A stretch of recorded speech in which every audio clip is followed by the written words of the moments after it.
할렐루야. 이 땅에 위임된 한 생에 언제 부름받을지 알 수가 없습니다. 하나님 우리에게 원하시는 것은 예수님처럼 이 땅에 죽음 미랄되어 살리는 삶을 살기를 원합니다. 오늘 이 시간 이로 여러분의 인생의 장에 하나님이 기뻐하시는, 하나님 미랄되어 사람을 살리는, 환경을 바꾸는 그런 승리가 있기를 주님의 이름으로 간절히 축복합니다. 고인이 되셨습니다. 온누리교회 고 하용준 목사님.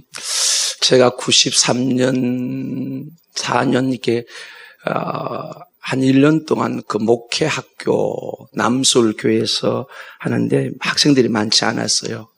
그래서 제가 어떤 행운으로 인해서 그 자리에 참여했는데 그때 하용준 목사님이 강사로 몇 번 오셨습니다. 오시면서 하용준 목사님이 연예인교회를 개척합니다. 다 개척교회를 섬겨받고 개척하신 분들 알겠지만 모든 환경이 열악합니다. 그래서 그 개척교회를 진행할 때에 어느 날부터 낮 예배를 제외하고 주일 저녁 예배, 수요기도회, 금요기도회, 새벽기도를 빠지지 않는 50대 말에서 한 60대 초반 되는 권사님 한 분이 계속 오는 거예요. 그래서 목사님에게는 아직 개척교회가 되다 보니까 기도 훈련에 집회 훈련이 안 되는데 오른쪽 의자, 조그마한 교회 뒤에서 한 두 번째 늘 그 자리에 지켜주면 목사님이 너무 힘이 됐어요. 한 사람이 소중해요. 근데 어느 날 목사님 생긴 교회에 젊은 여자 성도가 자궁암이 걸렸어요. 그래서 교회가 같이 기도하면서 수술 날짜를 잡고 어느 병원에서 몇월 며칠 아침에 주로 아침 일찍이 수술하는데 위에서 기도하자고 그랬어요. 그날 당일이 됐습니다. 목사님이 이제 수술실에 들어가는 성도를 기도하려고 갔는데 한 번도 이름도 묻지 않은 권사님이 한 번도 주일날 집회를 빠진 그분이 거기 와 있는 거예요. 그때 목사님이 다가가서 인사를 하면서 전작 제가 여쭈고 싶지만 주일날 안 오시길 아마 다른 교회를 다니라 싶어서 그랬더니 그 권사님이 맞습니다. 제가 섬기는 교회가 멀리 있어서 그래서 주일 안일 맞춰 돌아와서 목사님의 허락을 받고 담임 목사님의 허락을 받고 제가 목사님이 섬기는 이 개척교회에서 제가 자리를 지키고 있습니다. 오늘 어떻게 오셨습니까? 예, 제가 하나님 교회의 한 식구로서 내가 늘 주일날 저녁 수요 금요기도 새벽마다 목사님을 통해 영혼의 꼴을 먹는데 내가 과연 이 일을 놓고 뭘 해줬으면 좋겠냐 생각했더니 하나님께서 가서 그 수술 환자가 수술하기 전부터 회복되어 나올 때까지 수술이 나올 때까지 그 자리에 기도하라 하는 그런 성령의 감동을 받고 자기가 기도하느라 왔느라고. 자, 이 이야기를 듣는 목사님이 그 개척교회 목사님이 늘 제자리에 지켜주는 거면 엄청난 힘이 되는데 그 한마디 말을 들으면서 목사님이 자기가 개척교회를 목회하는 과정 속에서 정말 하늘의 미랄 같은 그런 만남이다. 그래서 자신은 정말 축복의 사람이다. 그렇게 목사님이 목회의 그 일화 속에 한 토막을 들려주셨습니다. 이 여름철이 되고 교회에 이제 우리가 이번 주에 목금토 유초동부 한국 콘도에 가서 성경 캠프 82123 중고등부 청년부 대학부 대학 수련회 그 다음에 토요일 돌아온 8월 67 유치부 성경학교 많은 행사들이 있는데 여러분이 제자리만 지켜줘도 하나님의 역사 나타나게 될 줄 믿습니다. 우리 청년들 어떻게 하든지 학생들 어떻게 하든지 그 은혜의 자리에 들어가야 돼요. 그것이 공동체를 세우는 거예요. 지금 우리 시대가 극단적인 이기주의 시대를 살고 있어요.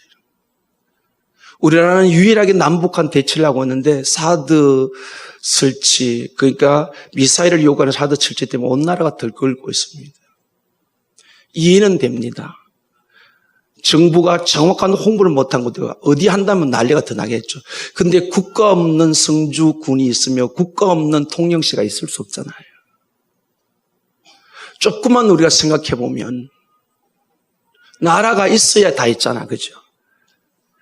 정확하게 정보를 가지고 다시 노냐고 그래서 무조건 우리 동네는 안 됩니다. 원자력도 마찬가지. 모든 것을 혐오 시설은 우리 교회는, 우리 지역에는 화장도 들어오면 안 됩니다. 그럼 자기는 안 죽나요? 어떡할 거란 말이에요.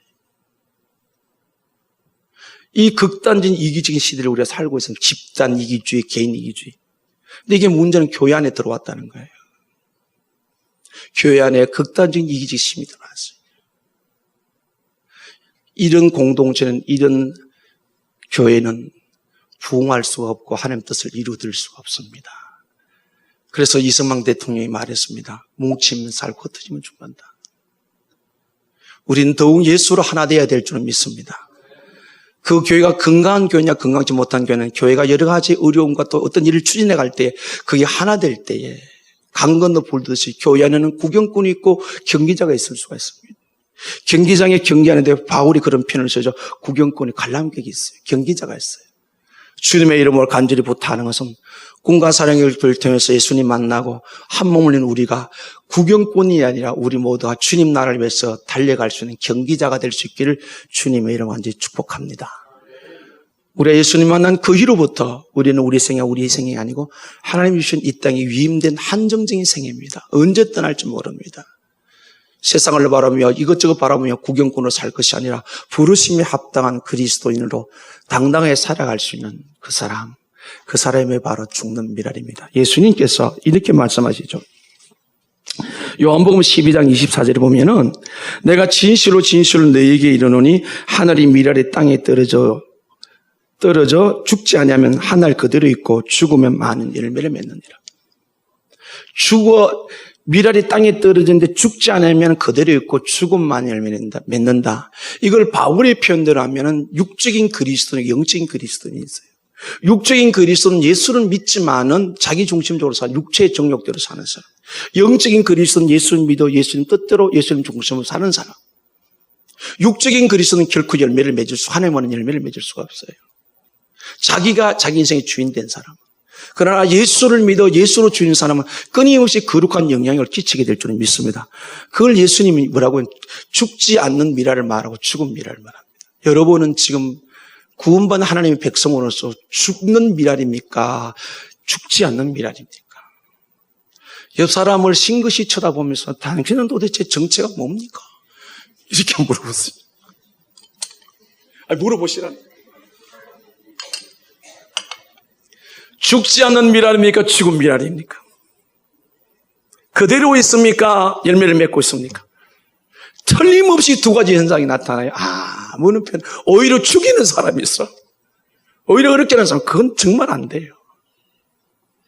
오늘 느헤미야 2장의 그 20절 오늘 새벽에 봤죠. 내가 그들에게 대답해 이르되 하늘의 하나님이 우리 형통해 하시니 그의 종들인 우리가 일어나 천축하려는 오직 너희에게는 예루살렘에서 아무 기업도 없고 권리도 없고 기억되는 바도 없다 하였느니라. 하나님이 형통케 하는 사람이 있는가 하면은 아무런 기업이 없는 사람이 있다는 거죠. 오늘 우리는 정직하게 하나님 앞에서 우리 삶을 돌아봐야 돼.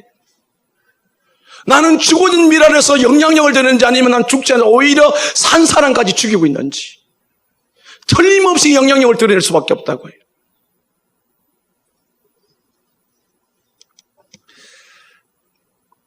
성도의 삶, 이 시대를 바라보면서 우리 다시 한번 우리의 영적 상태를 재점검하고 이 무더위와 싸워가면서 아까 장로님 기도대로 영적으로 나태해져 더 다시 일어설 수 있는 이제 오늘부터 우리가 거룩 공부로 전부 다 방학이 들어갑니다. 열 몇 개 거룩 방학이 들어갑니다. 그럼 멘토맨은 제가 합니다. 방학이라고 한 달 동안 방학이라고 안심하면 안 돼요. 새벽기도 더 열심히 해야 되고 그 다음에 책을 읽어서도 리포트를 써야 되고 성경을 더 많이 읽어야 돼요. 그래서 나중에는 목사님 차라리 공부하는 게 낫겠습니다.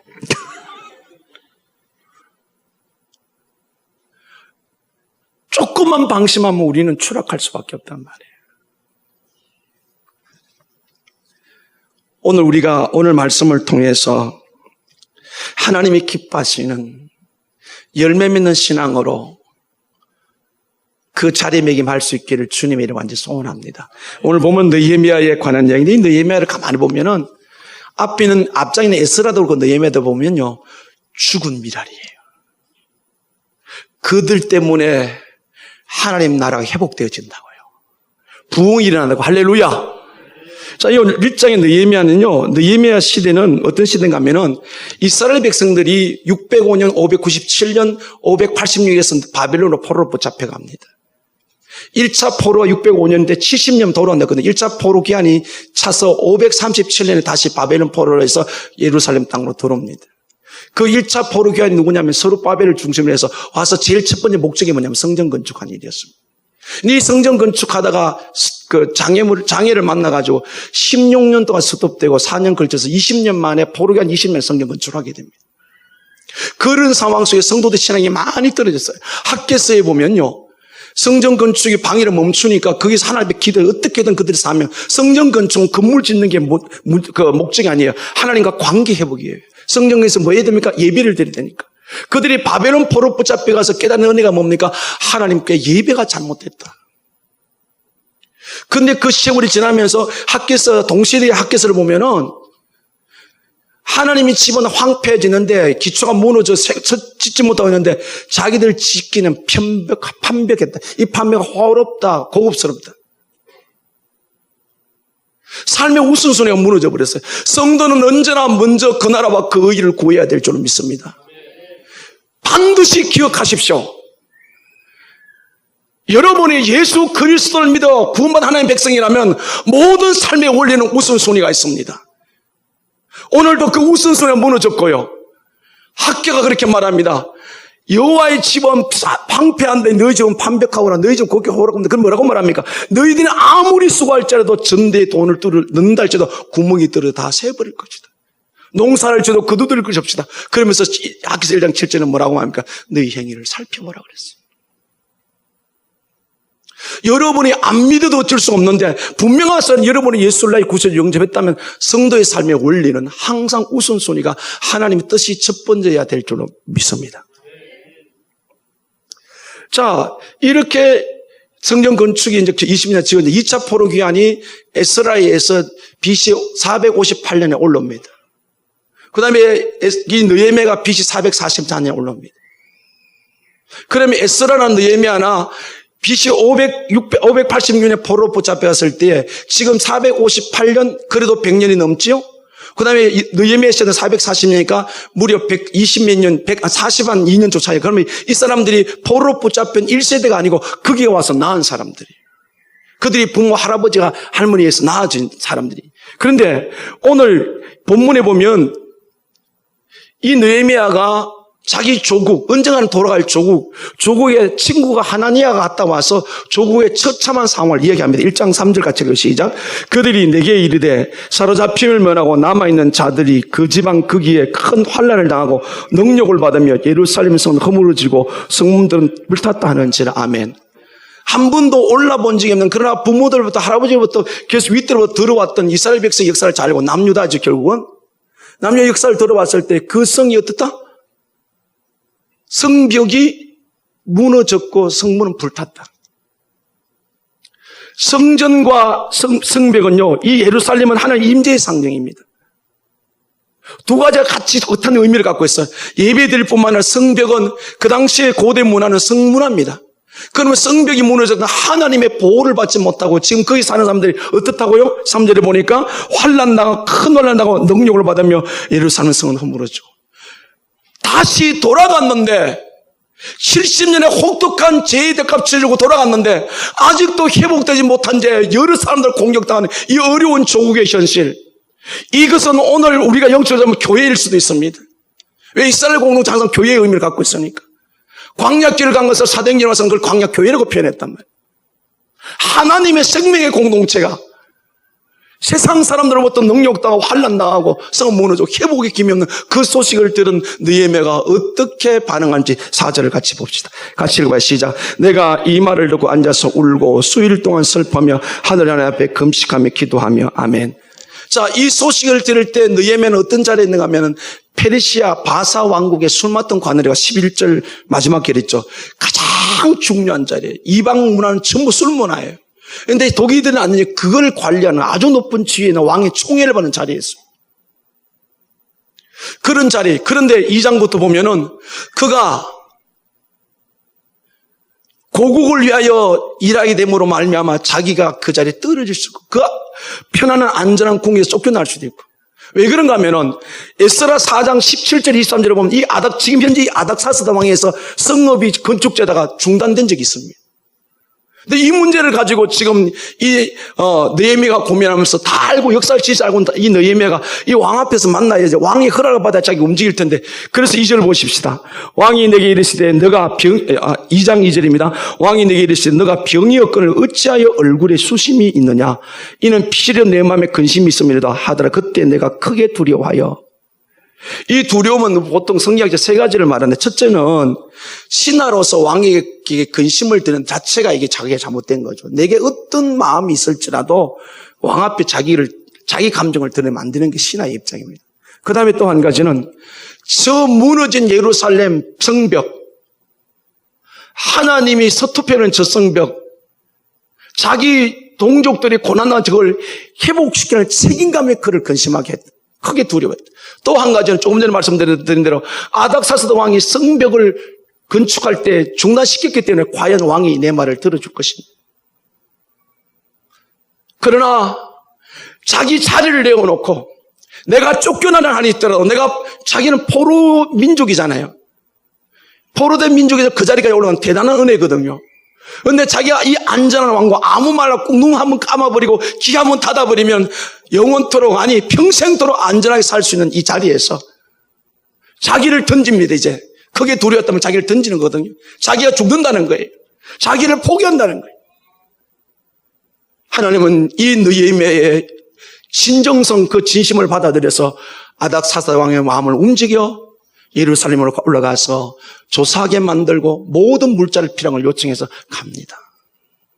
여기서 오늘 우리는 죽는 미랄 성경에 이런 사람이 많이 등장합니다. 왜요? 이 느헤미야를 통해서 예루살렘 성벽이 다시 재건되고 이스라엘 다시 제자리 찾고 부흥되고 열매가 나타나기 때문에 제가 죽는 미랄이라고 그렇게 성경 전체를 통틀어서 그의 역할에 대해서 그의 헌신의 희생에 대해서 이렇게 제목을 붙였어요. 그러면은 느헤미야가 고국의 소식을 듣고 기도하면서 그가 세 가지 죽는 미랄, 부흥을 일으키는 삶, 죽어서 살리는 사람의 세 가지 모습이 나오고 있습니다. 그 첫 번째가 7절 8절을 같이 읽어요. 1장 7절입니다. 시작. 주를 향하여 크게 악을 행하며 주께서 주의 종 모세에게 명령하신 계명과 율례와 규례를 지키지 아니하였나이다. 옛적에 주께서 주의 종 모세에게 명령하여 이르시되 만일 너희가 범죄하면 내가 너희를 여러 나라 가운데 흩을 것이라. 아멘.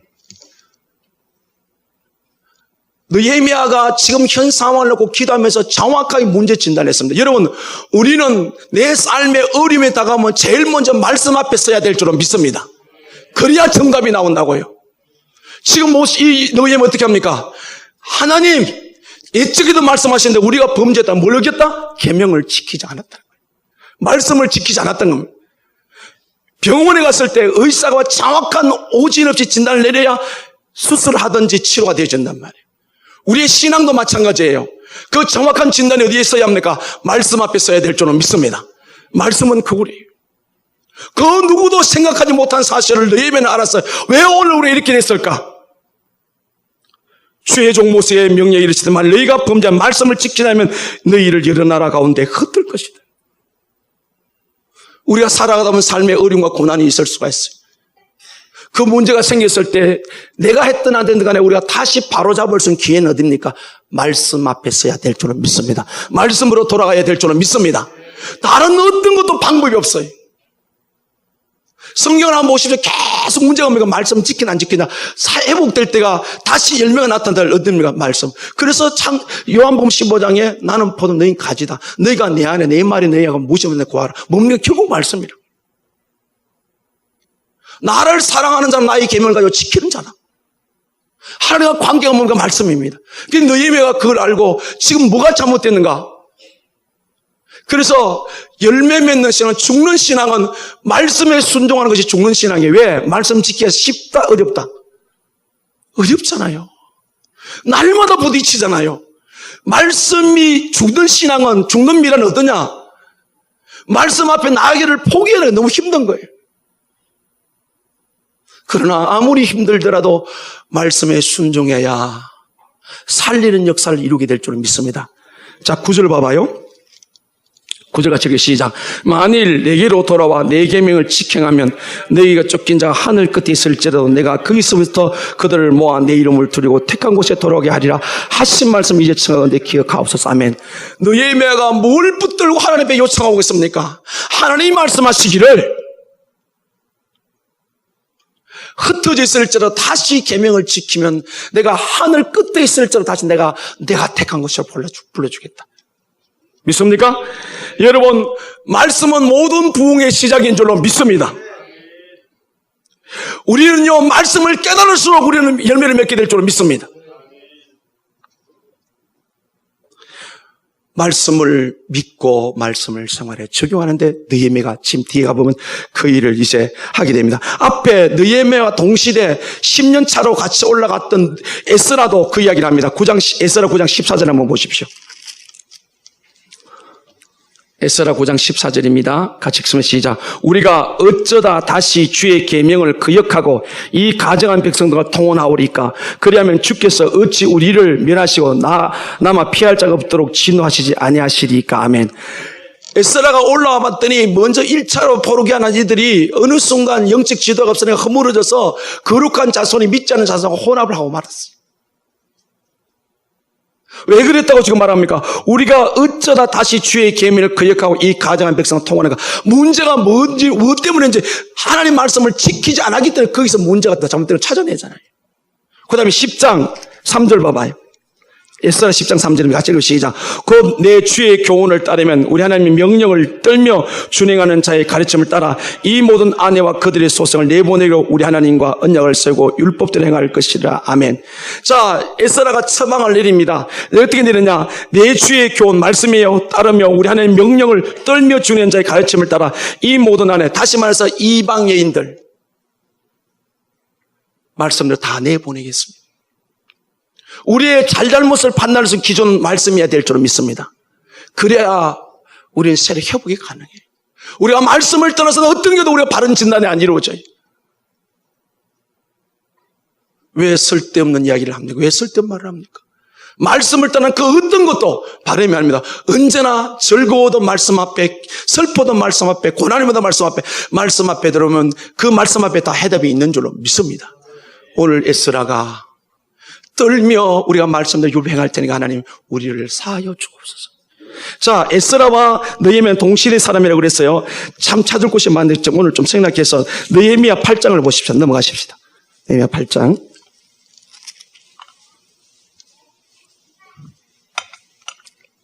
1절에서 8절까지 교독하겠습니다. 느헤미야 8장 1절에서 8절까지. 이스라엘 자손들이 자기들이 성읍에 거주하였더니 7째 달에 이르러 모든 백성이 일제히 수문학 광장에 모여 학사 에스라에게 여호와께서 이스라엘에게 명령하신 모세의 율법책을 가져오기를 청하며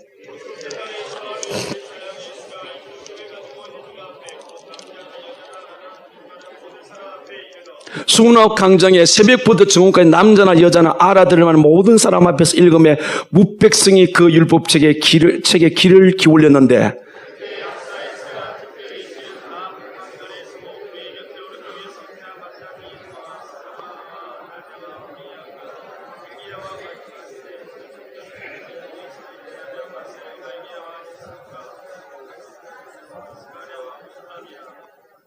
에스라가 모든 백성 위에 서서 그들 목전에 책을 펴니 책을 펼 때 모든 백성이 일어서니라.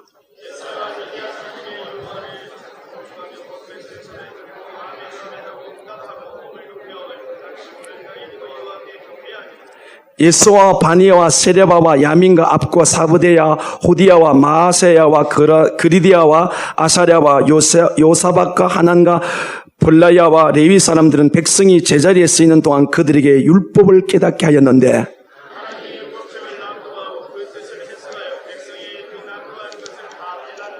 아멘. 우선이까지 읽겠습니다. 그리고 마지막 8장 18절 한번 보십시다. 18절 같이 읽어요. 시작. 에스라는 첫날부터 끝날까지 날마다 하나님의 율법책을 낭독하고 우리가 이래 또한 절기를 지키고 8째 날의 규례를 따라 성회를 열으니라. 아멘. 한 번도 그런 적이 없어요. 말씀 앞에 일어선 적이 없어요. 그들이 왜 고난을 당했다고요? 왜 어려움이었다고요? 말씀을 떠났기 때문에. 그래서 에스라가 율법책을 펴놓았을 때 모두가 그 자리에 일어나서 뭐라고요? 아멘, 아멘. 오늘 죽는 미랄, 삶을 변화시키고 거룩한 영향을 끊임없이 들추내시고 이런 역사를 위해서는 먼저 말씀 앞에 서야 될 줄로 믿습니다. 말씀을 지켜야 될 줄로 믿습니다. 말씀을 떠나서는 어떤 것도 불가능합니다. 그 앞에 보면요, 8장 9절에 보면 이렇게 말합니다. 백성이 율법의 말씀을 듣고 다 우는지라 총독 느헤미야 제사장 겸 학사 에스라 백성을 가르치는 레위 사람의 모든 백성이 이르기를 오늘 너희는 하나님 여호와의 성이니 슬퍼하지 말고 울지 말라고. 말씀을 들어보니 모두가 지금까지 살아온 것이 자기 멋대로 살아왔기에 회개의 눈물을 흘렸어요. 오늘 우리를 정직하게 바라볼 수 있는 것은 말씀 앞으로 돌아와야 될 줄로 믿습니다. 근데 이게 힘들기 때문에 죽는 미라는 거예요. 나를 포기하고 말씀을 따르기 힘든 거예요. 그러나 힘들지만 죽을 만한 가치가 있는 줄로 믿습니다. 죽으면 살게 될 줄로 믿습니다. 그 다음에 두 번째, 느헤미야가 하늘에 죽는 미라의 신앙의 모습이 6절에 나오면 6절 같이 읽어요. 시작.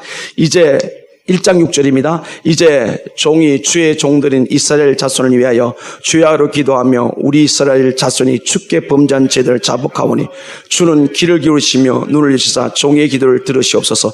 나와 내 아버지 집이 범죄하여. 아멘. 보통 사람들은요, 우리가 저도 그렇고 자꾸 다른 사람에게 증거하려고 죄를 핑계하려고 그래요. 인류 최초 사람 아담이 죄를 지었습니다. 하나님 물었습니다. 왜 그랬냐 물었더니 하나님이 짝 지어준 여자 그랬다. 하와에게 물었습니다. 뱀이 그랬다. 여기에는 역사가 안 나타납니다. 오늘 지금 너에게 뭐라고 말합니까? 나와 내 아버지가 범죄했다. 한 거 아니에요. 먼저 올라오는 사람들이 말씀 안 지키고 자기 마음대로 살았어요. 그런데 어떻게 끌어안습니까? 이 공동체의 범죄를 내 죄라고 보십시오. 하반절에 나와 내 아버지 집이 범죄하여. 살고 싶습니까? 죽어야 사는 진리. 그래서 우리가 저 북한 땅을 이 나라를 위해 기도할 때 우리는 비판하고 판단할 것이 아니라 오늘 느헤미야처럼 나와 내 아버지 집이 범죄했습니다. 내 문제라고 끌어낼 때 여기에 역사가 일어나게 될 줄 믿습니다. 이 삶이 누구의 삶이에요? 예수 그리스도의 삶이에요. 앞에 에스라 한번 보십시다. 에스라 9장 3절에서 6절까지 같이 읽습니다. 시작. 내가 이 일을 듣고 속옷과 겉옷을 찢고 머리털과 수염을 뜯으며 기가 막혀 앉으니 이에 이스라엘 하나님의 말씀으로 말미암아 떠나는 자가 사로잡혔던 이 사람들 죄 때문에 내게로 모여오더라. 내가 저녁 제사 드릴 때까지 기가 막혀 앉아있더니 저녁 제사를 드릴 때 내가 근심 중에 일어나서 속옷과 겉옷을 찢어 채 무릎을 꿇고 나의 하나님 여호와를 향하여 손을 들고 말하기를 나의 하나님이여 내가 부끄럽고 낯이 뜨거웠어. 감히 나의 하나님을 향하여 얼굴을 들지 못하오니 이는 우리 죄악이 많아 정수리를 넘치고 우리 허물이 커서 하늘에 미침이라. 아멘. 무슨 이야기입니까 이게? 에스라가 2차 포로 귀환 올라와 봤더니 1차 포로 귀환하는 사람들이 영적 지도자가 제대로 갖추지 않으므로 그냥 거룩한 자손, 2절에 보면 거룩한 자손이 그 지방 사람을 서로 섞여버리고 말았어. 기가 막힌 거예요. 부분에 기가 막힌 거예요. 이 기가 막힌 아찔하다, 파괴되다, 황폐하다 이런 뜻입니다. 그런데 어떻게 말합니까? 여기 6절 이하야 15절까지 우리라는 단어가 1인칭 우리인데 27번에 나와요. 내 문제를 꺼내지. 그 6절에 뭐라고 말합니까? 내가 부끄럽고 낯이 뜨고 감히 나의 하늘 얼굴을 들지 못하오니 이는 우리 죄악이 많아 정수리 넘치고 우리 허물이 그 하늘에 미칩니다. 아멘. 저는 우리 꿈과 사랑의 교회가 형제의 아픔을, 자매의 아픔을, 공동체의 아픔을 내 문제라고 끌어안고 하나님 앞에 회개하는 교회가 되기를 원합니다. 이게 살 길이에요. 저는 우리 꿈과 사랑의 11년의 세월을 지켜오면서 여기에 많은 죽었던 미랄들이 있어요. 느헤미야의 핵심 단어가 재건입니다. 다시 우리가 일어서서 갈 수 있는 것은 재건하여 다시 새로워지기 위해서 죽어야 사는데 비판하고 판단할 것이 아니라 오늘 이 에스라처럼 내가 부끄러울 얼굴을 못하게, 우리의 허물이, 우리 죄악이, 이게 누구의 심장이에요? 우리 주님의 심장이에요. 아멘. 우리는요, 비판하고 판단이 너무 잘하지만 이렇게 살리는 에스라처럼 내가 죽어 살리는 일을 못한다고요. 오늘 이 시간 이후로부터 우리 꿈과 사랑의 교회 모든 성도는 오늘 너희의 말씀 에스라처럼 내 문제를 끌어안고 하나 뵀을 때 하나님의 놀라운 역사는 계속될 줄을 믿습니다. 그게 주님의 삶이기 때문에.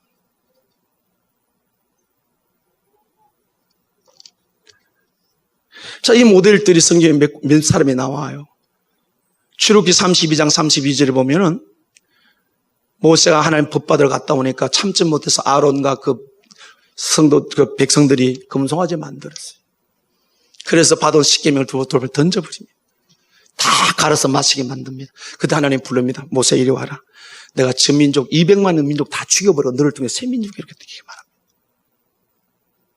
그때 그 말을 들은 모세가 다 정리해놓고 산에 다시 올라가가지고 내 이름이 책에 지워지더라도 이 민족 살려주세요. 아멘? 자기가 그 문제를 끌어안아버려서 다 죽여버리고 너를 통해서 새 민족이 이루겠다는 하나님 마음 앞에서 하나님, 내가 저주받아 영원히 지옥 가더라도 저들은 살려주십시오. 하나님이 뒤에 어떻게 처리했습니까? 이 뒤에 느헤미야 뒤에 에스더가 나옵니다. 사기 사촌 오빠가 모르드게에게 그 왕의 자리가 올라가도록 이제 지혜를 꾸리는데, 근데 하만의 계략에서 이스라엘 백성이 전체가 죽게 처했어요. 그때 오빠가 그렇게 말합니다. 너를 오늘 왕후가 된 것은 이 백성을 살리라고 한 건데 만약에 너가 안 하면 다른 사람을 통해 이 일을 이룰 것이다. 그 말을 듣는 에스더가 뭐라고 말합니까? 죽으면 죽으리라. 아멘? 내가 이 문제에 생명 걸고 나가겠습니다. 살았어요? 죽었어요? 다 살았다고요. 로마서 9장에 보면 가는 곳마다 복음을 방해했던 유대인들, 이 바울이 자기 민족이 방해를 계속했는데, 근데 내 마음에 진한 고통이 있는데 내가 저주를 받아 그리스도께 끊어질 때나 원하는 것은 저들이 구원받기를 원합니다. 할렐루야. 그렇게 괴롭히는 그들을 향하여 하나님의 호소하기를, 내가 저주를 받아 그리스도께 끊어지는 내가 지옥 간다 할지라도 하나님 저 백성 살려주세요. 이게 죽는 미랄이에요. 예수님이 무슨 죄가 있어요? 저와 여러분의 죄를 지고 십자가에서 죽으심으로 우리를 살리신 줄을 믿습니다. 오늘 죽는 미랄 말이에요. 오늘 느헤미야가 나와 내 아버지 집이 범죄했습니다. 전혀 상관없는 얘기. 이 성숙된 믿음이 오늘 우리에게 있기를 원합니다. 우리는 대부분 나는 잘 안 보고 내 눈에 들뿐 안 보고 다른 사람의 티를 볼 때가 많은데 이건 그리스도의 삶이 아니에요. 너희면 전혀 자기가 상관없고 에스라도 전혀 자기가 상관없는데 그러나 하나님의 마음을 알았어. 스스로 짐을 지고자 하는 사람 그 가슴을 보시고 하나님을 살려주시기에 오늘 우리 하나님의 마음을 알아서 이 땅과 이 민족과 열방을 하여 주님의 심정을 가지고, 여러분 한 번 구원받아서 영원한 줄로 믿습니다. 근데 모세도 그렇고 바울도 그렇고 끊어지는 자도 강하게 하나님에 대시한 거예요. 제 심장이 이렇습니다. 차라리 내가 죽는 한에 또 이 민족 좀 살려주세요. 오늘 죽는 미랄이 바로 이런 식이에요. 쉬워요, 어려워요? 무시하기 어려워. 이게 내가 뭘 잘못했는데, 근데 그걸 내가 끌어안는 정말 힘들다. 그러나 하나님의 원리와 방법은 내가 죽고자 할 때 그 요한복음 12장 25절 가면 그래요. 살고자 하는 자는 생명을 얻지 못한다. 오늘 우리가 주님 앞에 지닌 성숙된 하나님의 사람, 죽는 미랄이 될 수 있길 주님의 이름으로 축복합니다. 하나 더 말씀을 드릴게요. 자, 느헤미야 1장을 다시 돌아와요. 예루살렘의 소식을 들었습니다. 제일 먼저 그가 한 일이 뭡니까? 같이 4절 읽고 시작. 내가 이 말을 듣고 앉아서 울고 수일 동안 슬퍼하며 하늘의 하나님 앞에 금식하며 기도하며, 그 다음에 6절에 자손을 위하여 주야로 기도하며, 그 다음에 마지막 11절에 주여 고안의 길을 기워 종의 기도와 주의 이름을 경외하게 기뻐하는 종들의 기도를 들었소. 너희 예매하는 시종일관 하나님과 깨어 교제하고 있었기 때문에 이걸 볼 수 있다는 거죠. 오늘 우리에게 주신 절대 특권이 기도의 삶. 어떤 경우도 핑계대지 않고 해야 될 기도의 삶. 문제를 듣자마자 하나님 앞에 수일 동안 울면서 금식하며 하나님 앞에 기도했어요. 기도는 우리 하나님과 교제라고 말해요. 하나님과 바른 관계에 대한 문제가 다 보여질 줄로 믿습니다. 죄하로 기도하고 또 기도하고. 그래서 4장 9절 5장 8장 마지막 13장 한번 보죠. 내용에 있어서 마지막 13장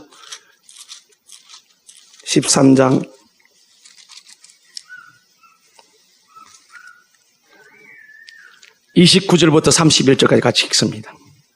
13장 29절 31절 같이 읽으시자. 내 하나님이여, 그들이 제사장의 직분을 더럽히고 제사의 직분과 레위 사람에 대한 언약을 어겼사오니 그들을 기억하옵소서. 내가 이와 같은 그들에게 이방 사람을 떠나 하게 하여 그들을 깨끗하게 하고 또 제사장과 레위 사람의 반열을 세워 각각 자기의 일을 맡게 하고 또 정한 기한에 나무와 처음 익은 것을 드리게 하였사오니 내 하나님이여, 나를 기억하사 복을 주옵소서. 아멘. 뭘로 끝맺고 있죠? 기도로 끝을 맺고 있어요. 기도로 시작하고 기도로 진행하고 기도로 마치고. 이게 누구의 생애입니까? 예수 그리스도의 생애.